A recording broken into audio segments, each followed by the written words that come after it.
Mes bien chers frères, mon ami, comment es-tu entré ici sans avoir le vêtement de noces ? Et l'autre garda le silence. Le vêtement de noces. Le vêtement de noces, c'est tout simplement la robe du baptême, c'est être revêtu du Christ, être plongé dans la mort et la résurrection du Christ, être revêtu de la grâce du Seigneur Jésus. Le vêtement de noces, c'est au pied de la croix que nous le puisons. Le Seigneur a lavé dans son sang les vêtements qui deviennent blancs, plus blancs que blancs, pourrait-on dire, pour reprendre une célèbre pub que vous connaissiez jadis. Effectivement, le Seigneur a lavé dans son sang nos âmes pour les rendre blanches de splendeur.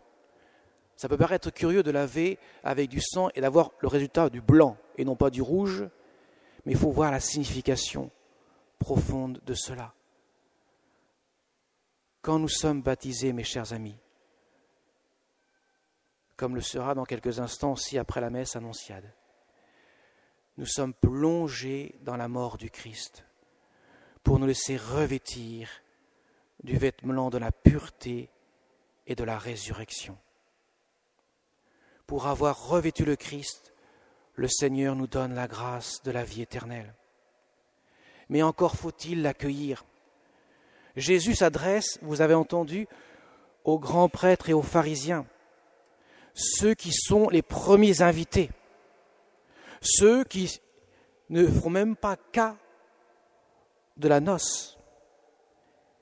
Ils n'écouteront même pas les envoyés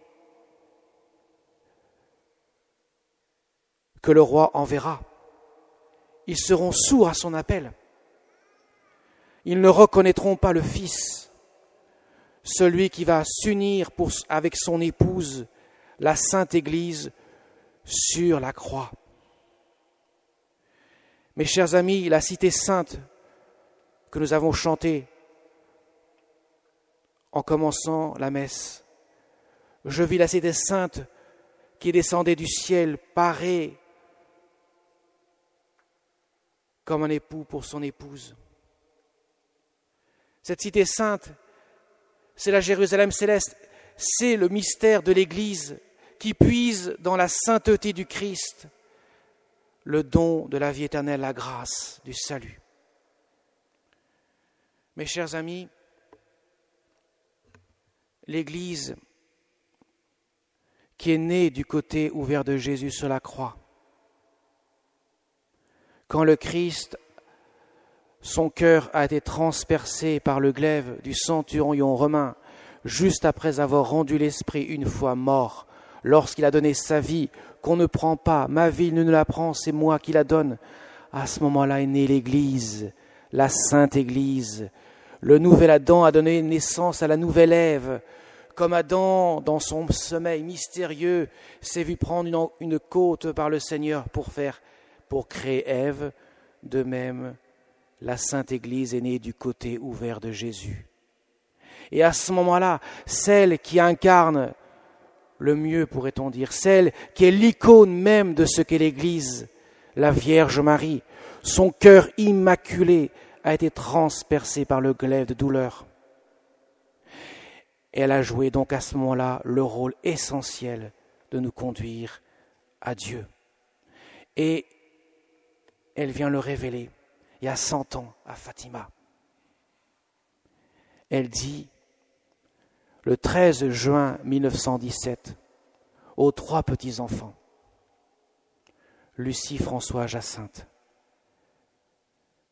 François n'entend pas, seules les 2 filles entendent. Elle dit, mon cœur immaculé sera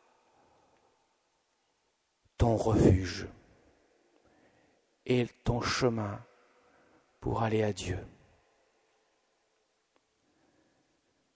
La Sainte Église est notre mère. Nous naissons le jour de notre baptême de l'Église, de l'utérus de l'Église en quelque sorte. Nous sommes mis au monde à la vie surnaturelle, à la vie éternelle, à la vie de grâce. Le jour de notre baptême, nous naissons du sein de l'Église parce que le Christ a donné vie à cette épouse qu'est l'Église, pour que nous puissions être revêtus du vêtement de noces, du noce du Fils éternel. Nous sommes appelés à participer à ce grand mystère des noces du Fils en tant qu'épouse du Fils, en tant qu'épouse du Christ, du sein même de l'Église. Mes chers amis, le mystère de l'Église est le mystère du Christ, pourrait-on dire, en tant qu'ils ne font plus qu'un. Comme le cœur de la Vierge Marie s'est pleinement uni dans un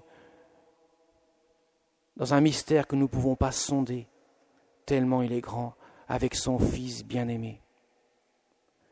La Vierge Marie a partagé en tout point le mystère du cœur de son Fils bien-aimé, autant qu'un cœur humain pouvait le porter.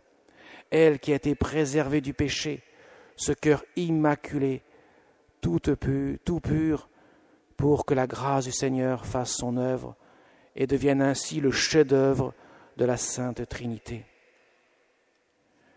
Mes chers amis, la Sainte Vierge Marie est venue donc révéler il y a 100 ans qu'il fallait prier. Elle dit aux enfants, priez, mes enfants, priez le chapelet. Le chapelet, le mystère du rosaire, elle qui s'est prénommée le jour du 13 octobre 1917 comme Notre-Dame du rosaire. Le rosaire n'est autre chose que de méditer, de contempler les mystères de la vie du Christ avec le cœur de la Vierge Marie. Celle qui n'a cessé de contempler, de méditer les mystères de la vie du Christ tout au long de sa vie publique et j'irai de sa vie terrestre. Elle n'a cessé de puiser à la grâce infinie du cœur de son Fils. Et voilà qu'elle nous révèle que le Seigneur veut que son cœur immaculé soit honoré dans l'Église. Il veut, le Seigneur, qu'on honore la Vierge Marie comme notre Mère du ciel, parce que c'est par elle, c'est par son oui qu'elle est venue en ce monde. Comment pourrait-elle venir autrement que par le oui de la Vierge Marie dans notre cœur, puisqu'il est venu par le oui de la Vierge Marie il y a 2000 ans, s'incarner en ce bas monde.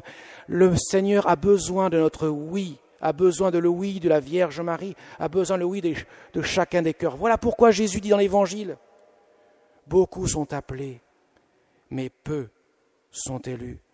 Non pas que le Seigneur refuse certains, mais le Seigneur appelle, et on voit dans l'Évangile que certains refusent de venir à la noce. Ils sont préoccupés de leur champ, de leur commerce, ou je ne sais quoi encore, des affaires du monde, de la mondanité, qui ne s'arrêtera définitivement lorsque nous quitterons cette terre. Et le Seigneur nous appelle